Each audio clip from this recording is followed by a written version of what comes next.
السلام عليكم ورحمة الله وبركاته. أهلا بكم متابعي قناة آخر كلام. شرف لنا اشتراككم في القناة وتفعيل جرس التنبيهات ليصلكم كل جديد أول بأول، فتابعونا.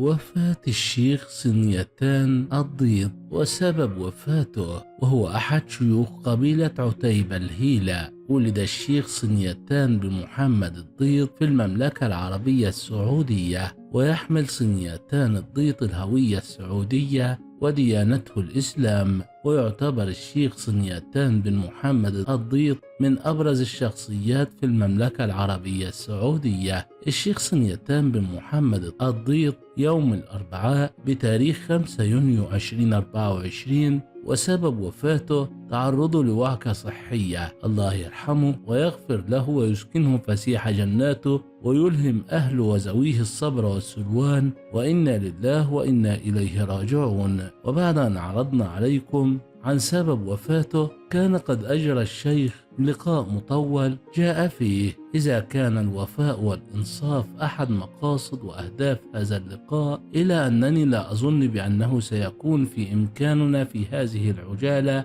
أن نفي هذا الشيخ حفيد صنيتان الضيط ما هو أهل له من إكرام وتقدير، ولا أن نعطي جهوده العظيمة في مواقف البر والخير والمساواة بين الناس ما ينبغي من تسمين وتقييم. لكننا جئنا إلى هذا اللقاء وفي أنفسنا رغبة وأمل أن ننهل جميعا من سيرة أحفاد أولئك الأبطال، وأن نستوعب شيئا من الدروس والعبر. وقد لمسنا هذا في هذه الشخصية الفذة: الحرص والصبر وتحمل الشدائد، وعزيمة ماضية على دروب الأجداد، إصرار على المبدأ وتمسك بالثوابت، وتفاني في خدمة الوطن. لقاؤنا مع ركن من أركان عتيبة في الحجاز، وأحد شيوخ المزاحمة، الشيخ صنيتان بن محمد بن سلطان بن صنيتان بن شالح الضيط، الذي كان في بداية حياته قد ذهب لدولة الكويت، ولكنه سرعان ما عاد إلى دياره، ثم مكث في نجد ديرة أجداده،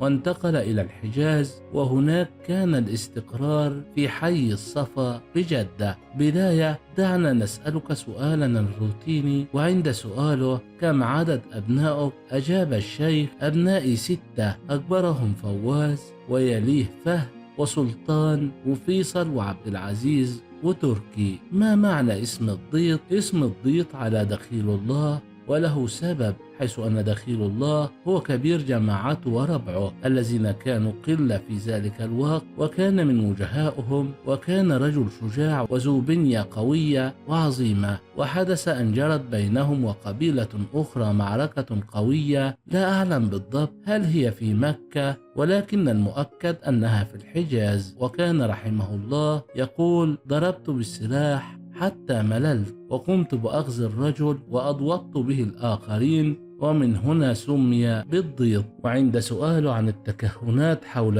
السيف عمهوج من أين أتى وما هي قصته، نرجو منكم توضيح ذلك. أجاب: السيف عمهوج حسب روايات شيبانة كان على متاعب، ولكن ذاع صيته على شالح الضيط. وقصته هي أنه ذكر سيف عند حضري يقال له عمهوج، فأرسل متاعب أبنائه شالح وشليوح إلى الحضر لابتياع السيف منه. وحين عودتهم بالسيف رآهم متاعب ومن حضر عنده وهما قادمين، فقال أحد الحاضرين للشيخ متاعب: لمن السيف من أبنائك؟ قال: السيف للي مسكه بنصابه. فلما اقترب منهم فإذا شالح ممسك السيف بنصابه، وأخيه ممسك بجفيره. ومن من الضيط الذين حملوا السيف؟ أجاب: كل من شالح الضيط وصنيتان الضيط ومالك الضيط وبدر بن مالك الضيط، ولكنه توفي صغير السن، وقد قيل له أنه بقي لفعل فعل لم يسبقه إليه أحد. وقد قيل فيه القصيدة المشهورة للشاعرة بنها بنت مسعود: وأخيرا حمل السيف ترك الضيط.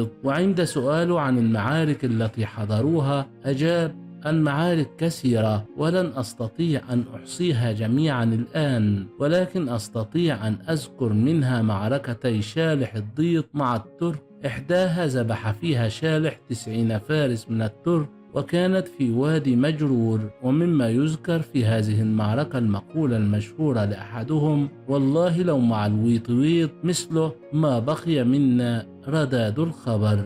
أيضا مما ذكر أن امرأة طلبت من شالح الضيط أن ينصرها على الترك الذي راودها عن نفسها، فوثب عليه شالح وجعله نصفين. ومعركة الحرملية والأنصر وما قاله برغش بن طاولة في قصيدته المشهورة والتي تعرفونها، ومعركة الشقيقة على شالح الضيط، ومناخ الرشاوية، وكانت بين عتيبة وحرب، حيث استفزعت الأخيرة بالساقين من مطير. كانوا الروقة على الضيط ومعهم عبد الرحمن بن ربيعان وناصر بن عقيل الدعجاني. وأنقل هذا عن حياة أبوي وحياة عمي بجاد.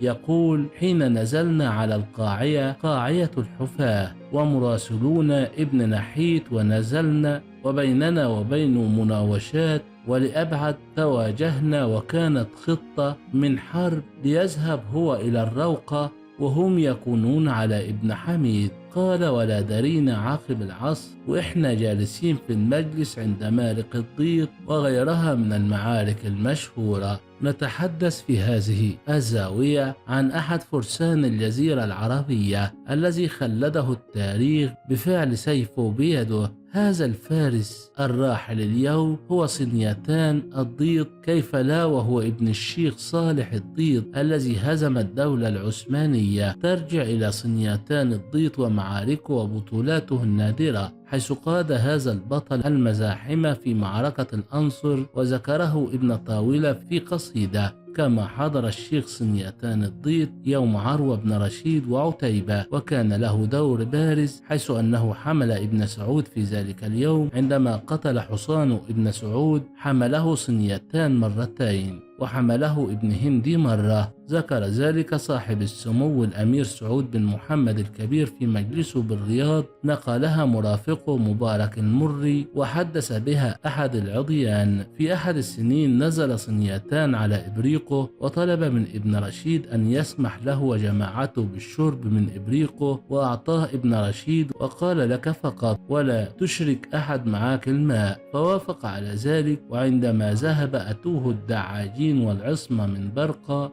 وكانوا عابرين في ذلك اليوم، وقالوا: يا صنيتان، نبي نشرب من الماء. فقال: أوردوا وارتووا. ربنا يرحمه يا رب، ويرحم أمواتنا أجمعين. وبكده نكون وصلنا معاكم لنهاية الفيديو. شكرا لكم على حسن المتابعة. دمتم في رعاية الله وأمنه، والسلام عليكم ورحمة الله وبركاته.